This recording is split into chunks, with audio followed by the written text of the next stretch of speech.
Hello दोस्तों, कहानी सुनने से पहले प्लीज़ सब्सक्राइब का बटन दबाएं। विमल बहुत परेशान था। उसे समझ में नहीं आ रहा था कि वो इस परिस्थिति से कैसे निपटे।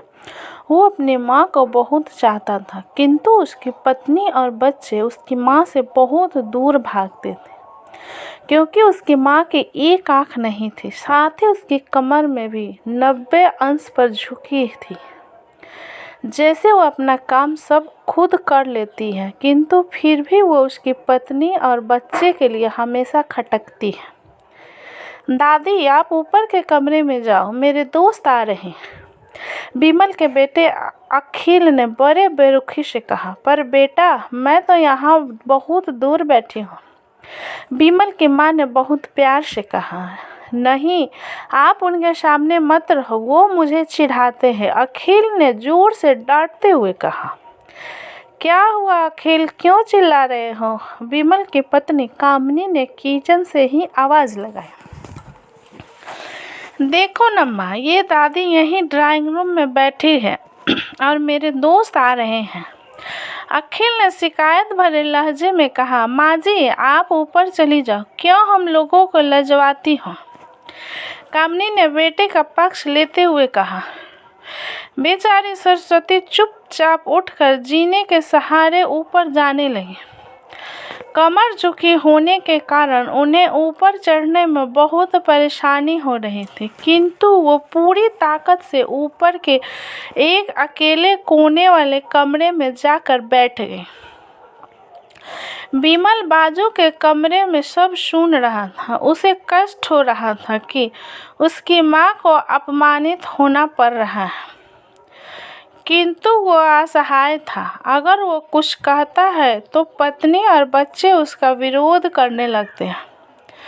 दूसरे उनके तर्क भी सही लगते हैं, चूंकि वो एक प्रशासनिक अधिकारी था।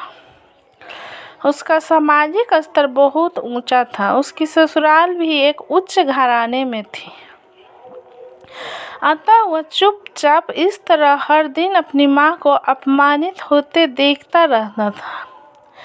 रात को विमल की पत्नी ने कहा, देखो जी, अब कुछ करो। कल कलेक्टर साहब की पत्नी आई थी। माँ जी अपनी देसी धुनधारा में उनसे मिली। मुझे बहुत शर्म आ रही थी, बताते हुए कि ये मेरी सास है। मैंने कह दिया कि दूर के रिश्तेदार हैं, इलाज कराने आई है। विमल को रोना आ गया, किंतु फिर भी वह चुप रहा। उसे समझ में नहीं आ रहा था कि वो क्या करे। अपने बेटे की मरण स्थिति को सरस्वती अच्छी तरह से जानती थी और बेटे को कोई कष्ट न हो, इसलिए वो हर बात को चुपचाप सह लेती थी। विमल बहुत उदास रहने लगा। एक तरफ परिवार और सामाजिक स्तर पर जीने की प्रतिबद्धता थी, तो दूसरी ओर माँ। आखिर माँ से अपने बेटे की यह हालत नहीं देखी गई। एक दिन उसने अपने बेटे से कहा, विमल, बहुत दिन हो गए हैं, मैं अपने गांव जाना चाहती हूँ। मुझे वहां पहुंचा दो। मेरा यहाँ मन नहीं लग रहा है। किंतु माँ, वहां तो कोई नहीं है, तुम्हारी देखभाल कौन करेगा? विमल ने आश्चर्य से पूछा। अरे, सब गांव वाले तो हैं, और वो तुम्हारे मामा जी तो उसी गांव में रहते हैं, और फिर हम सारी व्यवस्थाएं कर आएंगे ना।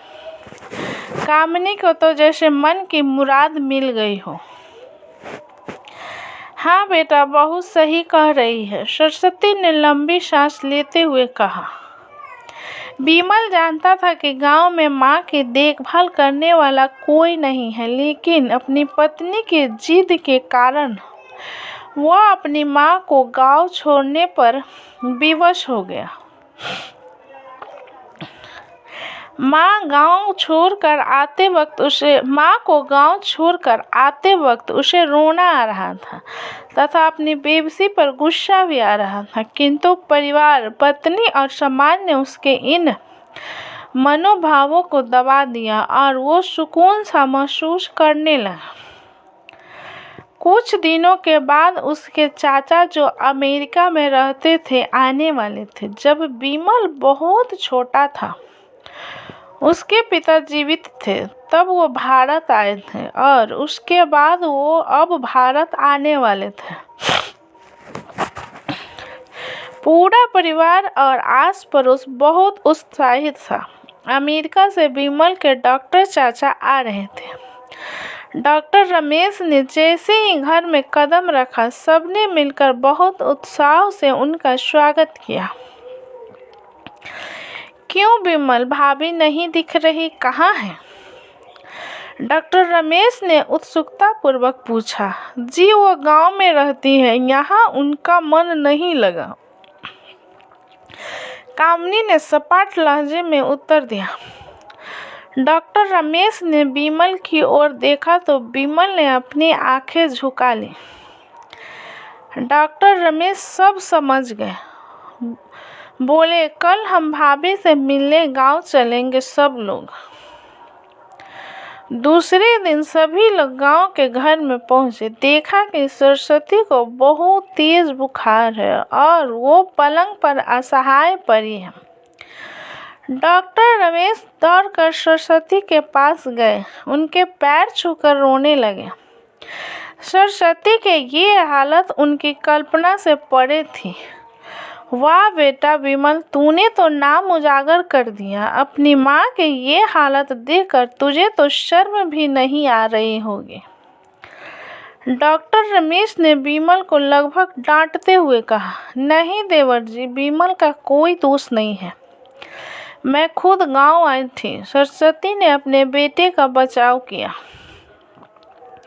मुझे सब पता चल गया भाभी, आप चुप रहो। क्यों बहू, तुम्हें अपनी सास की कुरूपता पसंद नहीं है? समाज में तुम्हें नीचा देखना पड़ता है ना? डॉक्टर रमेश ने कामनी की ओर व्यंग से देखा। कामनी निरुत्तर होकर विमल को देखने लगी। आज तुम जिस सामाजिक स्तर पर हो वो इन्हीं के संघर्षों की देन है। और बेटा विमल, तुम्हें शायद मालूम न हो कि बचपन में जब तुम 1 साल के थे तब छत से नीचे गिरने के कारण तुम्हारी एक आंख फूट गई थी और तुम्हारी रीढ़ की हड्डी में भी समस्या थी। तब तुम्हारी इस क्रूर माँ ने अपनी एक आंख और अपना बोन तुम्हें देकर इतना सुंदर स्वरूप दिया था। कामिनी बेटा, इतने सालों तक संघर्ष करके बेटे को प्रशासनिक अधिकारी बनाने वाली इस संघर्षशील औरत की तुम लोगों ने ये दशा कर दी। तुम्हें ईश्वर कभी माफ नहीं करेगा। डॉक्टर रमेश की आंखों से अश्रु जलधारा बह रही थी। अब भाभी, आप मेरे साथ अमेरिका जाएंगे, यहाँ इन स्वार्थी लोगों के बीच नहीं रहेंगे। डॉक्टर रमेश ने सरस्वती से कहा। विमल को तो काटो तो खून नहीं था। डॉक्टर रमेश जो उसके चाचा थे, उन्होंने जो राज बताया, उसके बाद तो विमल को यही लग रहा था कि उससे ज़्यादा पापी इंसान इस दुनिया में कोई और है ही नहीं। वह दौड़ता गया और माँ सरस्वती के कदमों से लिपट गया। माँ, मेरी अपराध अक्षम्य है। मैं जानबूझकर चुप्पी साधे रहा, आपका अपमान करवाता रहा। अब सिर्फ आप ही उस घर में मेरे साथ रहेंगे और कोई नहीं। विमल ने अग्नि दृष्टि से अपनी पत्नी और बच्चे को देखा। कामनी को भी बहुत पश्चाताप हो रहा था, किंतु उसकी हिम्मत नहीं हो रही थी कि वो सरस्वती से आंख मिलाए। सरस्वती ने कामनी की मना स्थिति को समझकर उसको पुचकारते हुए अपने पास बुलाया और विमल को डांटते हुए कहा, खबरदार, जो मेरी बहू को मुझसे अलग करने की कोशिश की तो तुझे ही घर से बाहर निकाल दूंगी। कामनी और बच्चे ने सरस्वती के पैर पड़ते हुए अपने व्यवहार पर माफ़ी मांगी और माँ के हृदय ने सबको माफ़ कर दिया। दोस्तों, कहानी कैसी लगी मुझे कमेंट बॉक्स में लिखें। अच्छी लगी हो तो प्लीज़ लाइक करें, सब्सक्राइब करें एंड शेयर करें। अपना कीमती समय देने के लिए धन्यवाद।